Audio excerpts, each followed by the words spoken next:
Project Hail Mary is a fantastic movie. It's so great, it got me to dust off my editing software and start a YouTube channel. I've heard loads about the sets, the screenplay, the special effects, but not a ton about the score. So, as your resident music theory nerd, I've taken it upon myself to explain why the Project Hail Mary score is Amaze. Part 1. Choir. Going into this movie, I knew Daniel Pemberton composed the score, and all I knew Daniel Pemberton from was Spider-Verse. So I expected the soundtrack to lean into a more futuristic synthy sound, like sci-fi movies tend to do. I was not expecting a choir. Honestly, that's probably the last instrument I expected to hear, but it works really well. It reminds me a lot of Don Davis's score to The Matrix.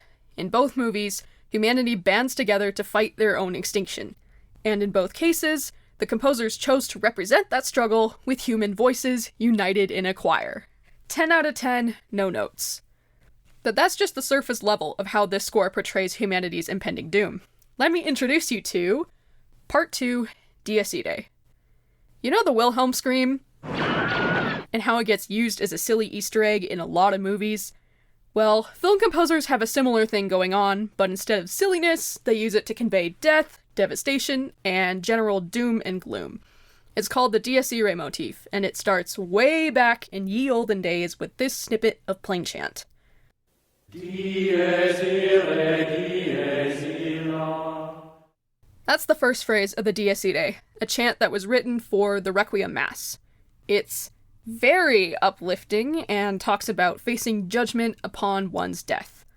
Of course, I'm oversimplifying a lot, but that's all you need to know for the purposes of this video. Medieval chant talks about death. Fast forward to the year 1830. Composer Hector Berlioz is writing Symphonie Fantastique. It's a programmatic symphony, meaning it has a story associated with it, and this one is a ride.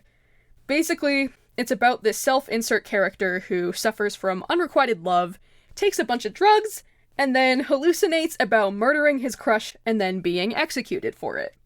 Fun stuff.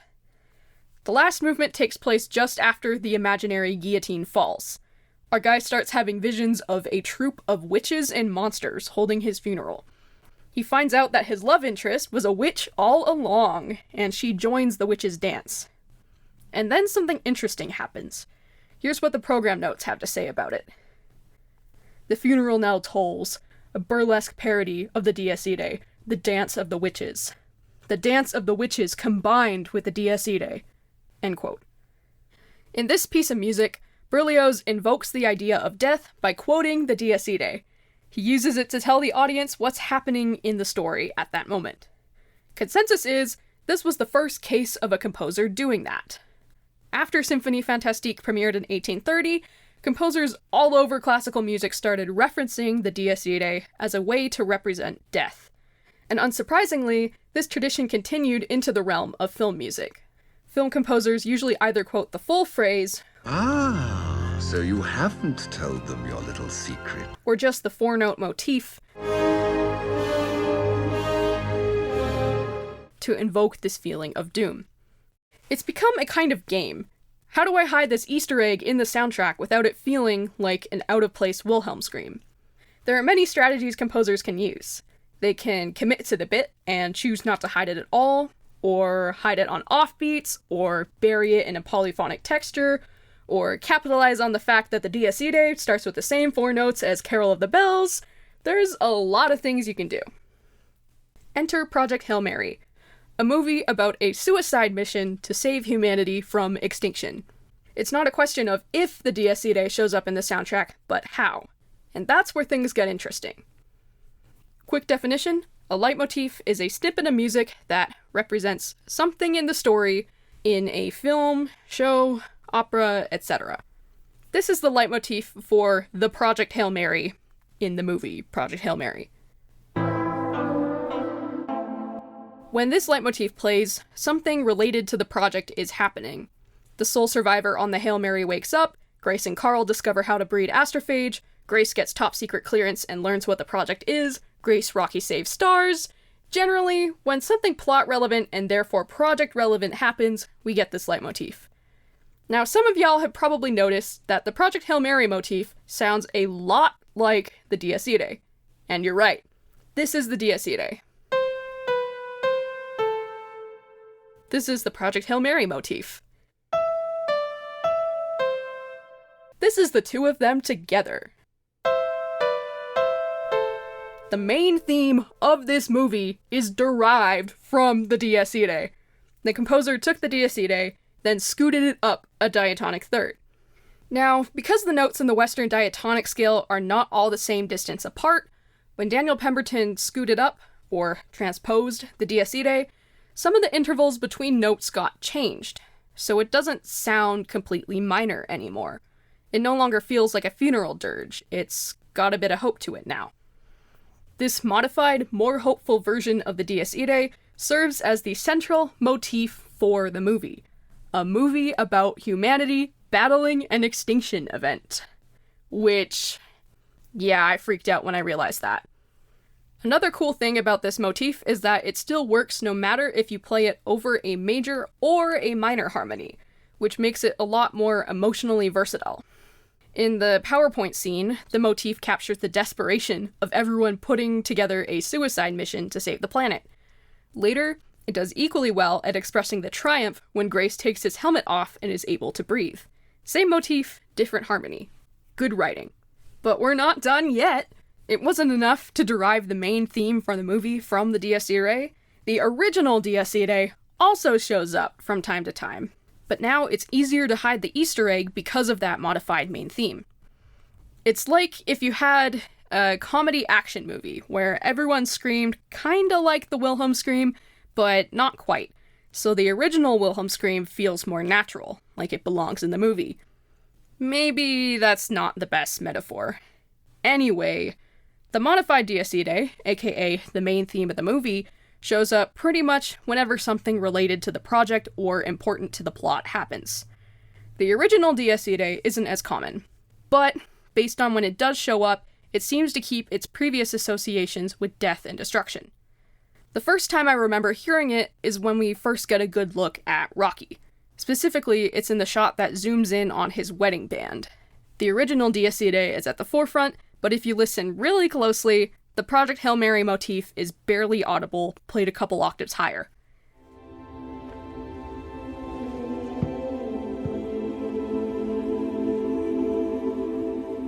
This could be a general nod to the fact that Rocky is the sole survivor of a 23-person crew, or, since this shot focuses on his wedding band, it could also be referencing how, in the book, Rocky believes that Adrian must have left him for someone else by now, since he's been in space for over 40 years at this point. He believes their relationship is dead. But that tiny whisper of the Project Hail Mary motif reminds us that hope is not completely lost. There is still a chance that he gets to go home. The next time the original Dies Irae shows up is when Rocky puts forth the astrophage has predator hypothesis. Makes sense, something is literally dying, ergo Dies Irae. It also appears at the beginning of the Time Go fishing sequence, right before Grace notices that the sky is on fire. I'll take that as an omen. The one that gets me is the penultimate tunnel scene.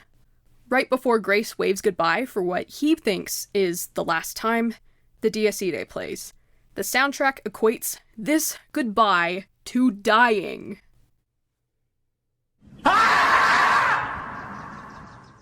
There's probably more instances of the original Dies Irae that I missed, but this is a 2.5-hour movie, and I don't have the patience to spend its entire runtime chasing Wilhelm screams, especially when there's other motifs to look at.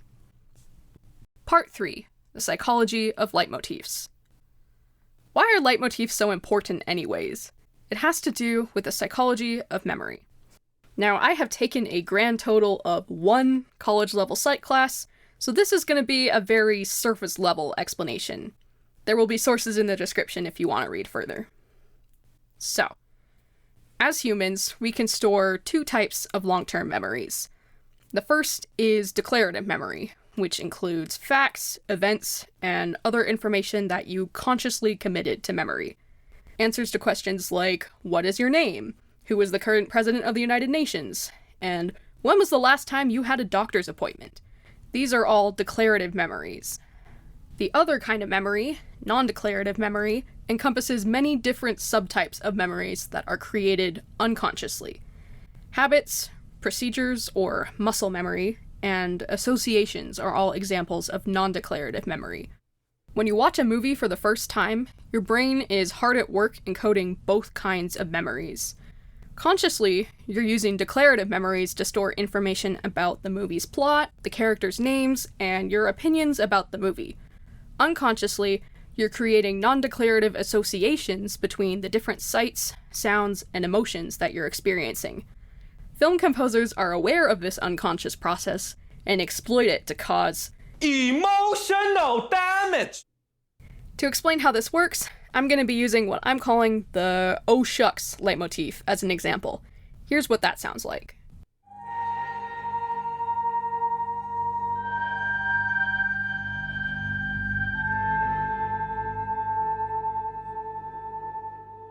The first time we hear this leitmotif, Grace comes to the nightmarish conclusion that with his current resources, he can never go home to Earth.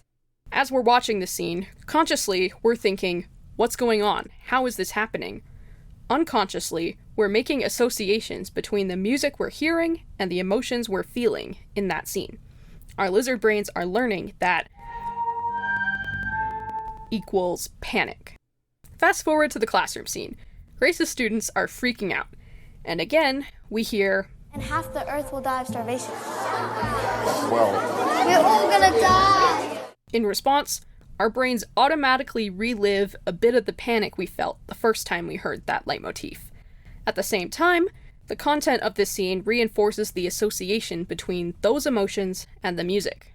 As the movie continues, the soundtrack keeps building that association. Rocky is scared of Grace going to sleep and never waking up.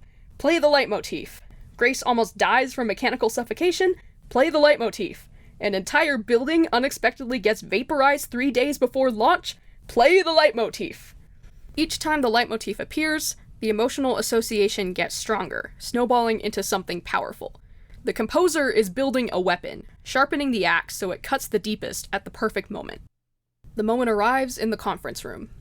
We find out that Grace was the tertiary science specialist all along, and now is his life or the rest of humanity. It takes a moment for the realization to sink in. There's no dialogue, no background noise. All we hear is this.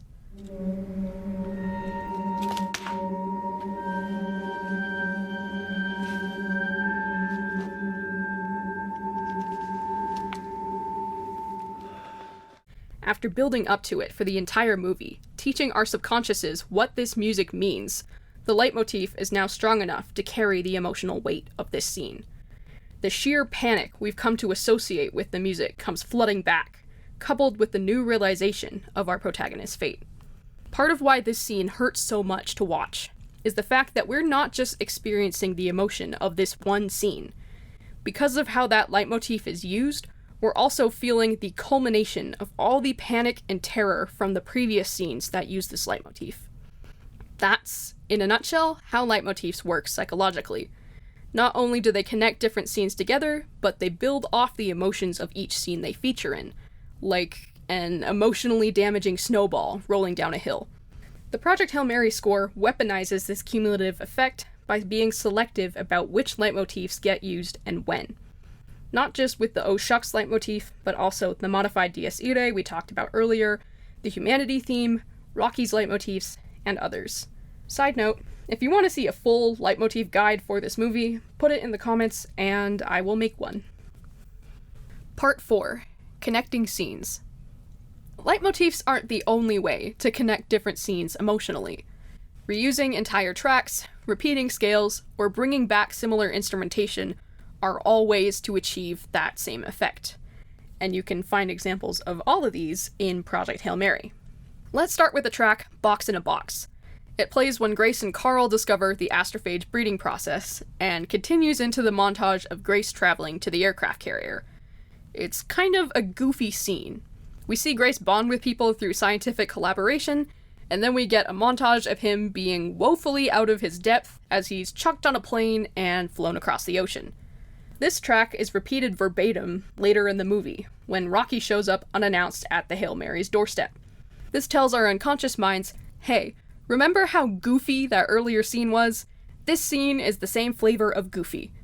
We don't consciously realize that that's what's going on, but it helps sell the joke in the later scene. It's simple, but effective. Another method the composer uses is treating scales like leitmotifs. I gotta give you a little bit of music theory context before I can fully explain this one, so buckle up. There are two default scales in Western music. There's major, also called Ionian mode, and minor, also called Aeolian mode. These are actually the same 7-note diatonic scale, it's just that major starts here, on Do, while minor starts here, on La. And when you start at different places on the scale, you get what are called modes. Now if you're thinking, wait, there are more than 2 places to start on that 7-note scale, you would be correct. There are, you guessed it, 7 modes based on this scale, each starting on a different note. Each of the different modes has its own vibe or flavor. For example, in Western music, we associate major with feeling familiar, comfortable, or happy. Meanwhile, we associate minor with sounding hollow, sad, or heroic. Major and minor are both ubiquitous in Western music. Because they are so common, in soundtracks they tend to not have a specific meaning other than the basic happy versus sad cultural connotations. The other modes don't show up as frequently, so they sound a bit more unique to our ears. Because of this, film composers can use these other modes to connect different emotions or narrative ideas in the story, like how you would use a leitmotif. In addition to major and minor, the Mixolydian mode appears often in the Project Hail Mary soundtrack. Here's what that scale sounds like.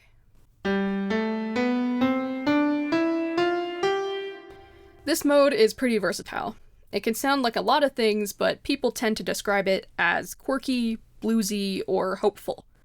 In Project Hail Mary, Mixolydian appears to represent hope or rebirth. It's used when Grace first wakes up, when Grace and Rocky start messaging each other, when Rocky wakes up after his injury, when Grace and Rocky reunite at the end, and when the Beatles return to Earth. In some of these scenes, Mixolydian shows up before the big moment, like the soundtrack is reassuring us that everything is going to be okay. My favorite example of this is when Rocky wakes up. Rocky taps the glass, then he moves out of frame. While he is out of frame, the music switches to Mixolydian, like it's telling us, don't worry, he's coming back, he's all better now, and then he does. Now the last method I want to talk about is using similar instrumentation. In Project Hail Mary, there are 2 scenes where the soundtrack relies heavily on percussion. Erratic Maneuver Detected, and the scene when Grace is running for his life in Baikonur. The rhythms are not the same between these scenes. There's a dotted 8th thing in the bass drum that's kind of similar between them, but for the most part, the music is very different. These 2 scenes aren't necessarily connected by any specific melodic or rhythmic material, but they are connected by their similar instrumentation. In the first percussion-heavy scene, Grace sees the blip A, freaks out, and unsuccessfully tries to fly away from it. It's mostly played for laughs, like, haha, this guy's a bit of a goober, he's not the most brave or competent, but it is funny to watch him freak out. The music in this scene is built around this syncopated percussion line that sounds almost playful, like the soundtrack is in on the joke. The other percussion-heavy scene happens much later, when Grace gets voluntold for the mission, then unsuccessfully runs for his life. The music has a similar, albeit more militaristic instrumentation than the other scene. The persistent beating of the drums underscores the fact that we, as the audience, already know that Grace's mad dash for freedom is doomed to fail. Additionally, the similar instrumentation acts as a retrieval cue, prompting us to remember the erratic maneuver detected scene. The music says, hey, remember when we were laughing at Grace because he was so woefully incompetent? Well, the joke isn't funny anymore. By the time we reach the Baikonur scene, we know why Grace ran from the blip A earlier in the movie. He was never supposed to be on the mission in the first place. The similar instrumentation in these 2 scenes connects them together, and invites the audience to recontextualize what we saw at the beginning of the movie, now that we have the full story. We were laughing when those drums accompanied Grace's hijinks in Act 1. Now, as he futilely attempts to escape the inevitable, we can only hold our breath and watch. Part 5. Numerical bases. Rocky has lots of musical material associated with him, which makes sense because his language is music. First, you've got the little motif that's prominently featured in the track, The Message. Then there's this leitmotif, which appears to be derived from the first one, but it happens often enough for me to say it's distinct. And lastly, we have the Amaze, Amaze, Amaze motif.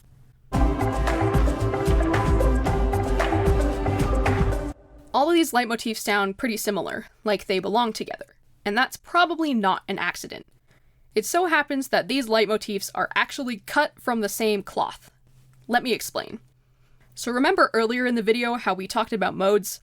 That's not the only way to derive unique sounding scales from the 7-note diatonic scale. You can also add notes, like in the blues scale, and you can also take out notes, like in the pentatonic scale, or what we see with Rocky's leitmotifs. Rocky's leitmotifs are all based on their own scale. That's why they sound like a matching set. This scale is derived from the 7-note diatonic scale, but it's missing a couple notes, also known as scale degrees. It's missing scale degree 6, aka La, which is sometimes called the weeping tone. It's also missing scale degree 7, aka T, which is also called the leading tone. Here's what that scale sounds like.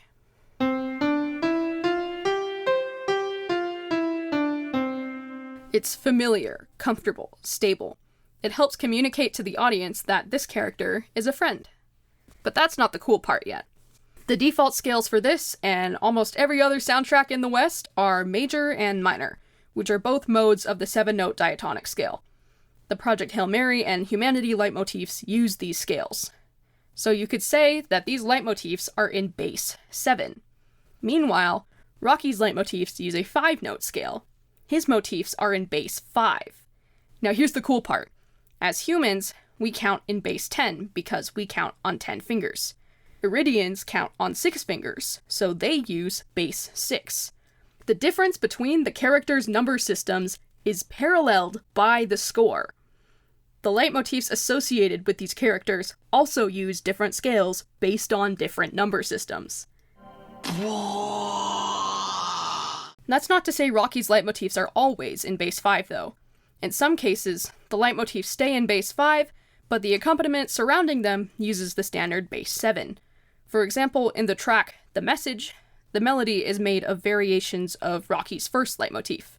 In this track, the leitmotif never leaves bass 5. Meanwhile, the accompaniment is in that hopeful, quirky Mixolydian mode we talked about earlier, which is in bass 7.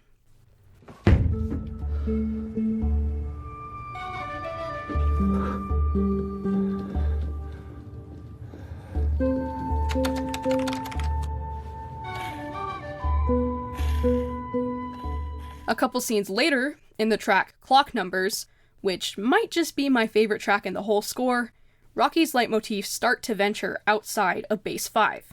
Meanwhile, on screen, Grace and Rocky are learning each other's number systems.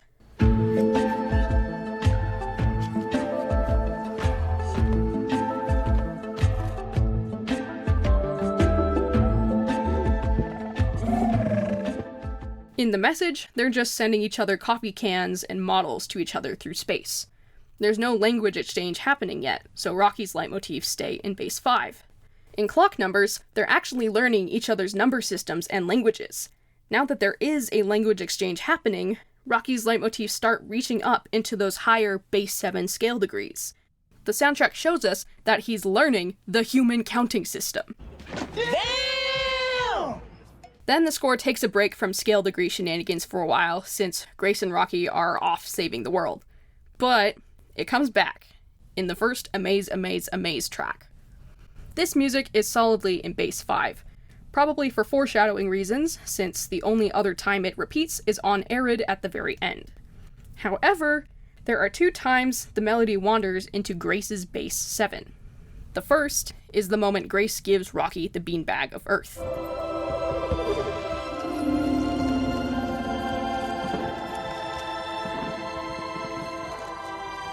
Rocky can't forget. I didn't get you anything. The second is when Grace says, "You gave me everything." At the beginning of the story, the score swapping between base 5 and base 7 was to convey language and cultural exchange. Later, in the Amaze, Amaze, Amaze scene, it underscores the symbolic representation of their friendship. I have been staring at this script for 20 minutes trying to accurately verbalize how freaking cool that is, and I think at this point I just have to give up. In conclusion, this score is really good. I feel like I've barely scratched the surface of all the stuff going on in it, even with this monster of a video essay. Speaking of, thanks for watching all the way to the end. I don't know how long the final edit will be as I'm recording this, but I'm guessing it's long, so thanks for hanging out with me while I yap about music theory. As you may or may not have noticed, this channel is brand spanking new with a whopping 0 subscribers. So if you want to come along for the ride and learn some music theory facts, subscribe. Also ring the bell, because Lord knows I will not have a consistent upload schedule with music school being what it is. If you have any music theory questions or general critiques, leave them in the comments. Also, if you have a favorite score you want me to analyze, also put that in the comments. I'm definitely going to keep posting about media scores, but I'm thinking of also branching out to talk about neurodiversity rep and also general writing craft things. Maybe. We'll see how it goes. But yeah, thanks for stopping by, and I hope you have a lovely rest of your day. Bye!